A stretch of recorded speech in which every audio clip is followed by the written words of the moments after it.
ቢኖር ሁሉም ቢተባበር ሰው ለሰው ቢፋቀር ሁሉም ቢተባበር የት ይደረስ ነበር ቢጥር የት ይደረስ ነበር ሁሉም ቢፈቃቀር በመልካም መንፈሱ ክፋት ምቀኝነት የትም በደረሱ መጠፋፋት ቢቀር በተንኮል በሐሜት ሁሉም ቢደጋገፍ በእውነተኛ ስሜት ሰው በሰው ባይገባ የበጎ አድራጎት ተግባር ላይ ወረዳው የቀበሌው ማህበረሰብና ሌሎችም አጋር አካላት የተሳተፉበት ነው። እንደ ወረዳችን በርካታ ቤቶችን በተለይ በዚህ አመት ወደ 26 ቤቶችን ለአቅመ ደካማ ሴቶችና ለአካል ጉዳተኞች እንዲሁም ለአረጋውያን ለማድረስ በእቅድ እየተንቀሳቀስን ነው ያለነው። እስካሁን ባለን ሂደት ወደ 3 ቤት ደርሰናል። ለዚህ ቀበሌ ላይ 2 ቤቶች ይሰራሉ። ነቸላና ሌሎች ቀበሌዎችም በተሻለ ሁኔታ ሀብት የማሰባሰብ ስራ፣ ማቴሪያል የማሰባሰብ ስራ የተጠናቀቀበት ሂደት ነው ያለ። ይህንን የበጎ አድራጎት ስራችንን ክረምት ብቻ አይደለም በበጋም ጭምር የምናስቀጥለው ይሆናል ማለት ነው። ሌላኛው ከዚህ ከበጎ አድራጎት ተግባራት ጋር አኳያ በሁሉም ዘርፈ ብዙ ነው።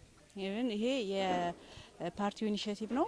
በቤት መስራት አቅመ ደካማዎችን ብቻ በማገዝ የሚቆም ሳይሆን ዘርፈ ብዙ የሆነ ድጋፍ አገልግሎት የሚሰጥ ነው።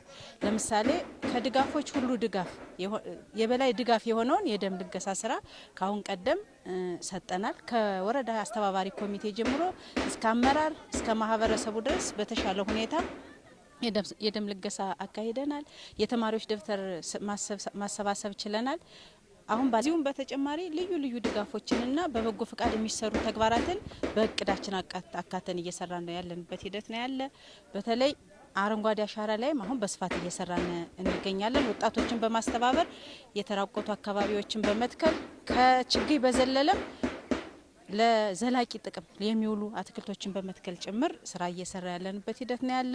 በሁሉም ዘርፍ ተግባራትን በመንገድ አንዳንድ የተበላሹ መንገዶችን በመጠገን ቦይ በማስተካከል ማህበረሰብ ተሳትፎ እየሰራንበት ያለንበት ሂደት ነው ያለ። በርካታ ተግባራትን በዚህ በጎ ፍቃድ አገልግሎት ህዝቡን በደስታ አሁን ባህል እያደረገው የበጎ ፍቃድ አገልግሎት እንደ ባህል እየሆነ የመጣበት ሂደት ነው ያለ።